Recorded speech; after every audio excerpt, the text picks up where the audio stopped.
Dyson power heads can start to play up, become intermittent, as you'll see here.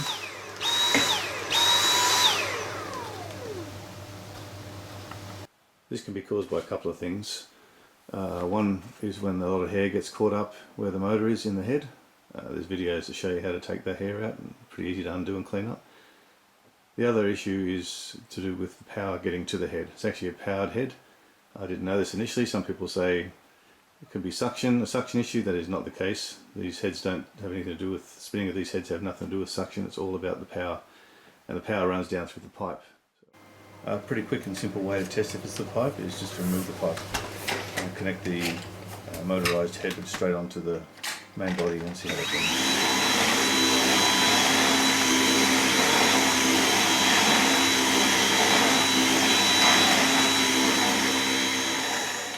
Now, because the vacuum cleaner worked fine without the pipe, it's pretty self-explanatory that the pipe's obviously got the issue.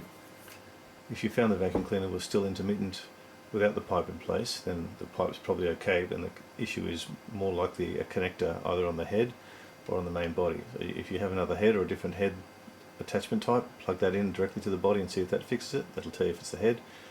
But if there's still an issue, it could be the connector on the main body. So I'll just show you the connectors on both the head, main body and on the shaft, and they're the things we want to clean. So there's the two pins on the head. So if you think it's the head that's an issue or you're not sure, you clean those and split them. And there's the holes, which are the connecting points on the main body, so clean those as well if you think there's an issue there or not sure. Now if we look at the end, you can see two pins there. That's where the power goes in from the body. It's a little bit close, you can see that they can split, so a couple of things to do here is clean those up as well as split the pins open a bit. That'll give you a bit better connection. You can see a bit of stuff on those pins. And the other end, you can't see the pins, they're holes, we've got pins that go into that. A bit blurry, but yeah, need to clean those as well. Now this is a bit of a better view where you can see the pins from the side. You can actually see the corrosion on there and the dirt, and that's what we're going to need to clean. Get some reasonably fine sandpaper, some stuff I had laying around. This is a P240, so it's pretty fine. A small amount and roll it up. Tight a roll as you can go.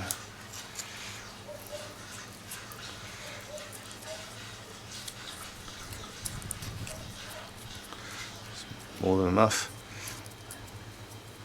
Plan, put that over the pin and work on it that way.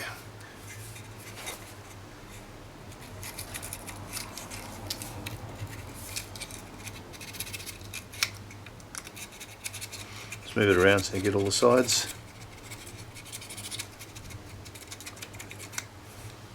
Do both. Just tighten it up again.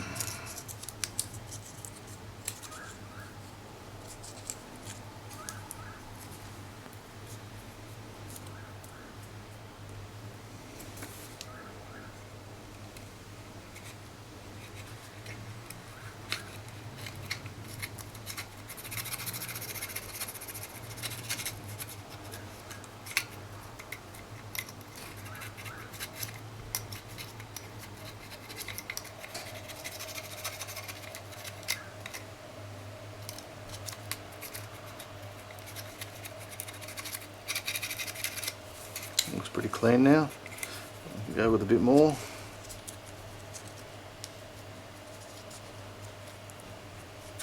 Just take a bit of excess off.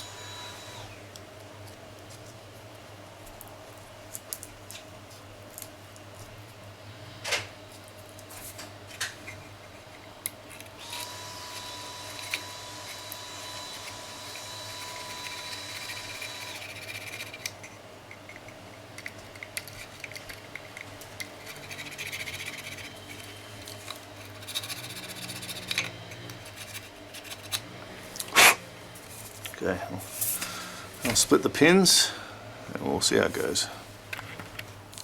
So split the pins up a bit. I'll just use a Stanley knife. Don't go too hard with it. Just pretty much get into the middle. Just open it up a bit. It's a three-way, so it's a bit harder than if it was it was a four-way because you go straight through the middle of both. So it opens a gap up there.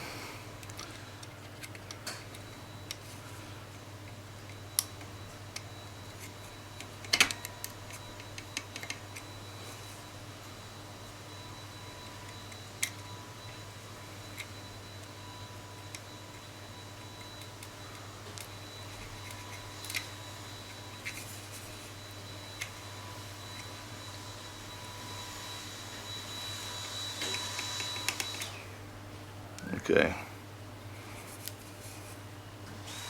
it's opened up a bit, so probably can't see it there. We'll put it back into the tube, connect it back up again, and see if it helps.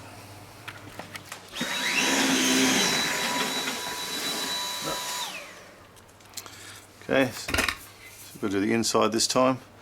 So sandpaper on the outside. Once again, wind it up really tightly. Very tightly this time so it can actually get inside the hole.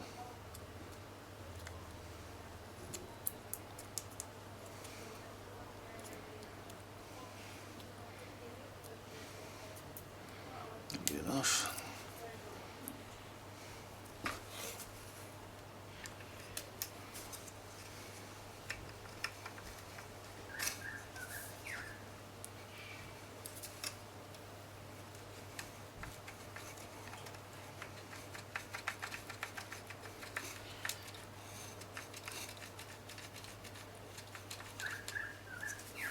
Okay, other side.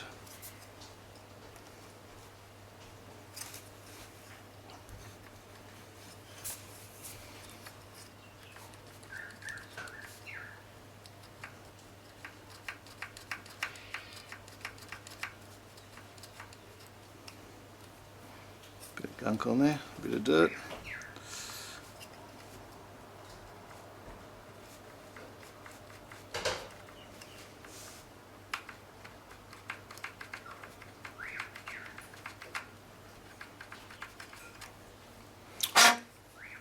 Okay, see how that goes. Yep.